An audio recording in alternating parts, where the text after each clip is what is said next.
당연하던 몸이 더 이상 당연하게 느껴지지 않을 때 환자의 주관적 상태를 파악하는 일이 왜 중요한가? 이런 모든 상담이 환자가 의사에게 자신의 상태를 말해주는 것으로 시작하여 몸 체험의 현상이 의사와 환자 사이에 꼭 다루어야 할 주제임에도 의학에는 상태를 다루는 이론이 전혀 없다. 환자의 상태는 의사가 진단을 내릴 수 있는 중요한 정보이며 특히 치료의 대상이다. 상태는 본래 의사와 객관적인 진단 사이의 중개자, 곧 환자에 이르는 길이지만 흔히 의사와 환자 관계를 어렵게 만드는 해방권이기도 하다. 인간의 상태가 매우 흥미롭고 중요한 역할을 함에도 의사는 상태, 곧 편안함이나 불편함과 관련한 모든 것을 의붓자식으로 취급할 뿐이다. 우리 의사는 기이하게도 상태의 이론, 즉 당연히 몸 체험의 이론의 상태의 이론에 관심을 가지지 않는다. 오늘날 의학의 성격이 그런 관심을 가지지 않기 하기 때문이다. 의사는 환자의 상태에 불필요하게 오래 머물려고 하지 않는다. 상태 뒤에 숨은 원인을 찾아서 서둘러 진단을 내리려 하기 때문이다. 극단적으로 표현하자면 의사는 객관적인 진단을 본래 중요한 것으로 여기고 진단을 내리는 것을 의무로 생각한다. 객관적인 진단은 이른바 진리다. 흔히 의사는 상태는 애매할 수 있지만 진단은 그렇지 않다고 생각하는 경향을 보인다. 객관적인 진단이야말로 과학적인 실체인 반면에 주관적인 측면은 결정적인 의미를 가지지 않는 것, 그래서 살피지 않아도 되는 것으로 여겨질 뿐이다. 그러나 자연과학을 그처럼 신봉한다 할지라도 문제가 그처럼 간단한 것이 아니다. 몸 체험의 영역에서 얻어진 지각을 암묵적으로 끌어들이지 않는 의학의 그 물리적인 자금만으로 결코 환자를 치료할 수 없다. 환자에게 접근할 통로가 되는 상태를 알아야 객관적인 진단이 이루어질 수가 있다. 게다가 과학적으로 구속력을 가지는 규범의 정의는 상태를 도의시해서는 얻어지지 않는다. 도대체 간경변증의 병리학은 어디서부터 시작이 되며 간이 보이는 병리학적으로 의미 없는 변화, 곧 이상이 있기는 하지만 건강한 간의 변화는 어디까지일까? 어떤 경우의 척추 상태는 정상이면 무엇이 연골증인가? 아직 정상인 상황과 병리학이 다루어야 할 질환 사이에서 그 경계를 정해주는 것은 환자의 상태다. 다시 말해서 환자의 상태를 고려해야만 하는 경우의 병리학적인 진단의 정의가 비로소 가능해진다. 그러나 의학은 한사코 몸 체험의 이론을 상세히 다루려 하지 않는다. 이른바 객관적인 것만 선호하기 때문이다.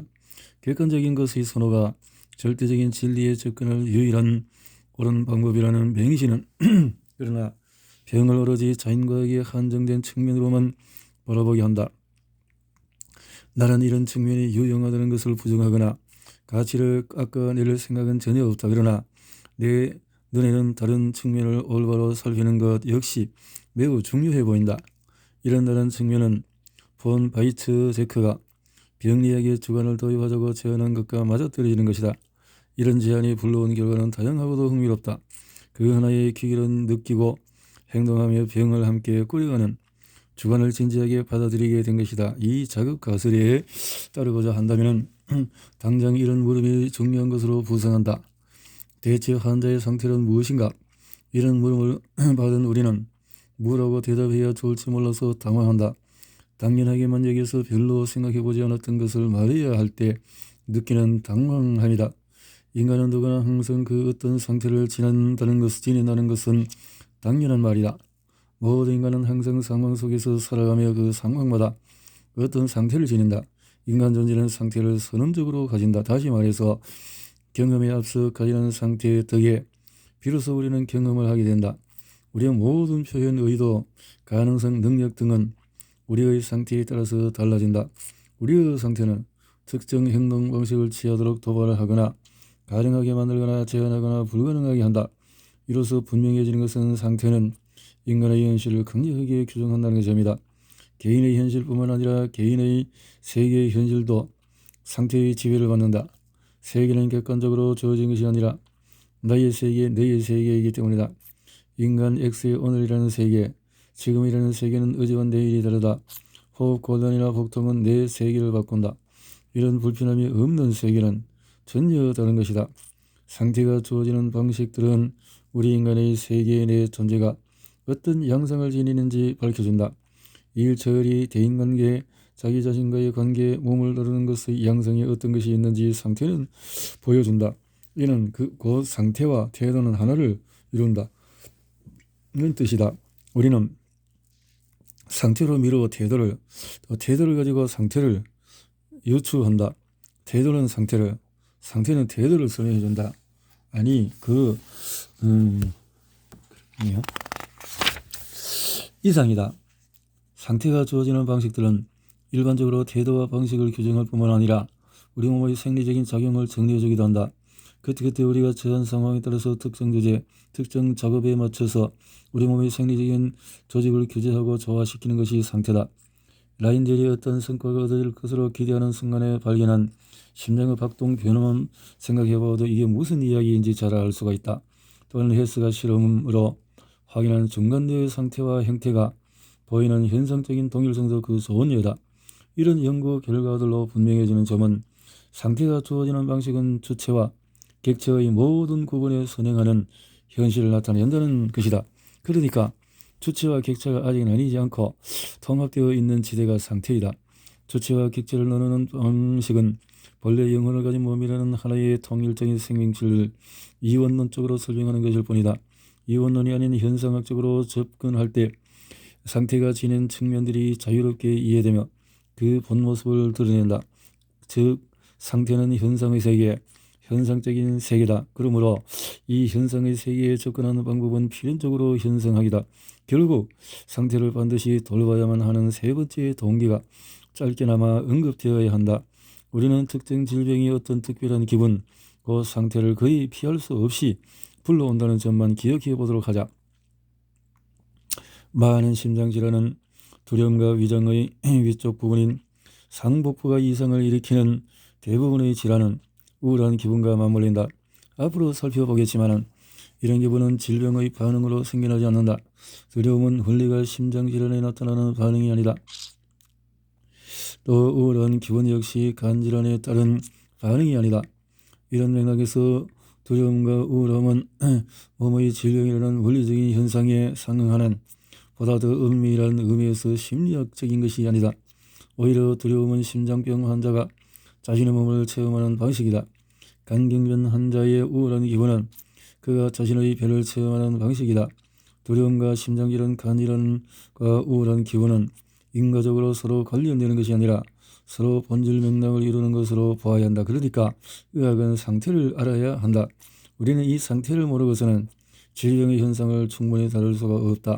상태를 무시하는 태도는 신진대사를 설명하면서 화학적인 현상을 고려하지 않는 것과 다를 바가 없다. 특정 병리 현상에는 특정 화학 작용이 그 본질을 이루는 것과 마찬가지로 특정 상태는 특정 질병의 본질이다. 상태는 부차적이거나 또 부수적인 현상이 아니라 병의 본질적인 구조를 이루는 부분이다.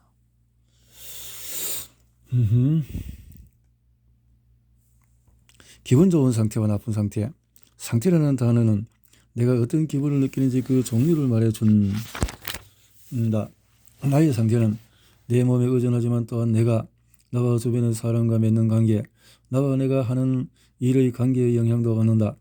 이런저런 체험 혹은 사건에 따라서 달라지기도 하는 것이 상태다. 다시 말해서 상태는 내 몸이 참여하는 상황, 내 세계가 처한 상황에 의존한다. 예를 들어서 나의 상태는 위궤양의 영향을 받는다. 그러나 내가 위궤양으로 느끼는 통증은 가까운 사람과 담소를 나누면서 그 주위가 다른 것으로 쏠리면서 잊힐 수가 있다.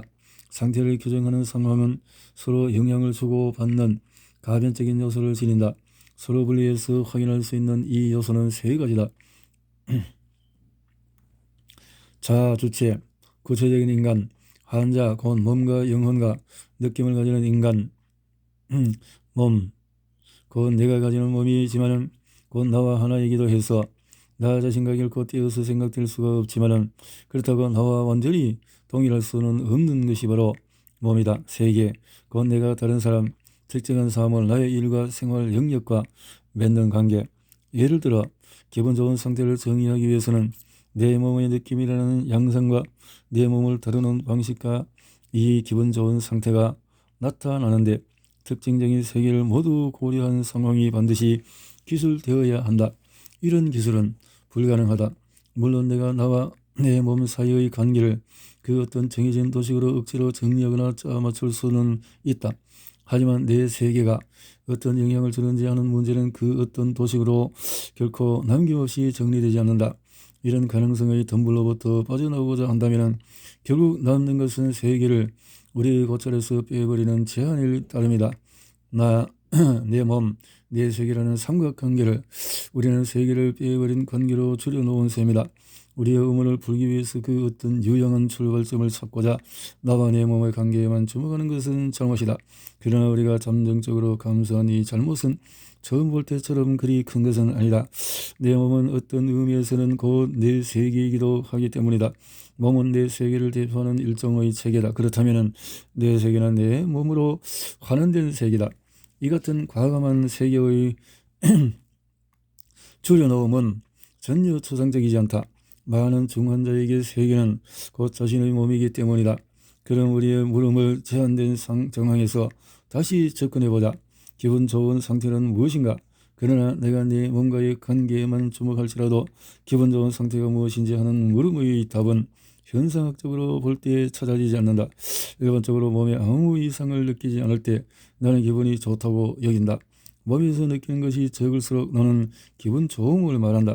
느낌이 어때? 하는 물음에 나는 대개 이 순간 되돌아보며 내 몸에서 아무것도 느끼지 않을 때 내가 뜻한 일을 아무런 부담이 없이 몰두할 수 있을 때 좋아 하고 대답한다.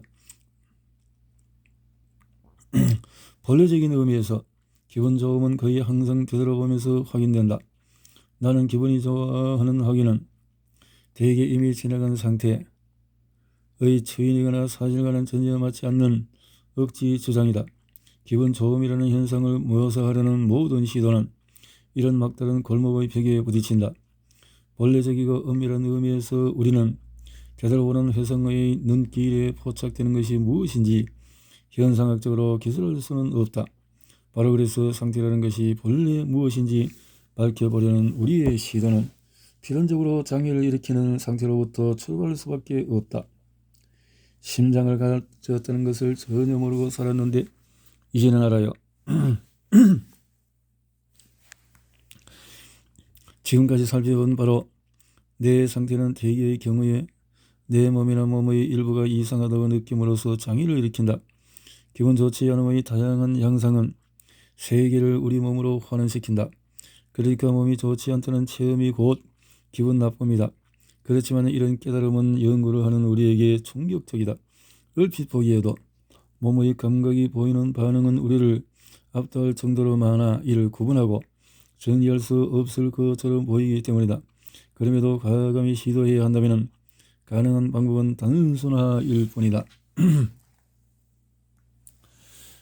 그러나 단순화로 완벽함을 기대할 수는 없기에 그 신뢰도는 문제가 될 수밖에 없다.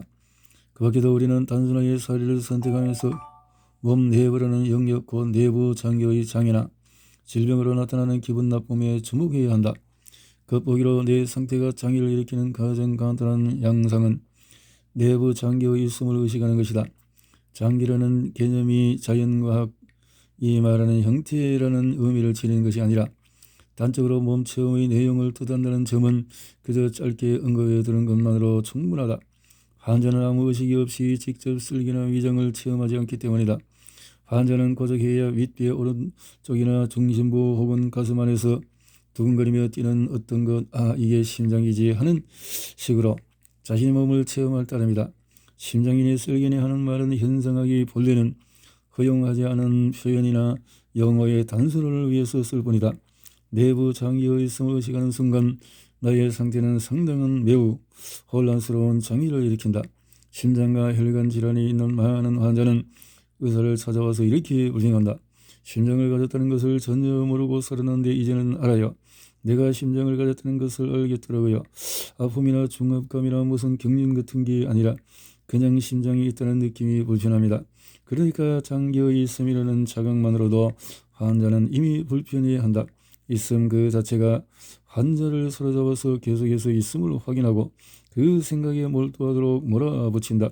마치 숨겨진 파트너가 돌려 나타나서 평소 일을 하지 못하게 방해하는 것과 마찬가지다. 이로써 평소 잊고 있던 몸이 의식의 전면으로 불거져 나온다. 그렇지만 파트너의 등장이라는 비유는 부분적으로만 옳다. 이제 돌연 있는 것으로 불거져 나온 파트너는 엄밀히 말해 나 자신이기 때문이다. 심장은 어디까지나 나의 심장, 나의 고유한 심장이다. 그러나 이것은 다른 한편 단순하게 그냥 나의 고유한 심장이 아니라 어떤 특별한 방식으로 나에게서 거리를 두고 떨어져 나간 것, 말하자면 내 앞에 있는 것이다. 나의 단순하게 있음으로부터 빠져나와 나에게 거리를 둠으로써 이 심장은 나에게 새삼 낯선 것으로 소외되었다.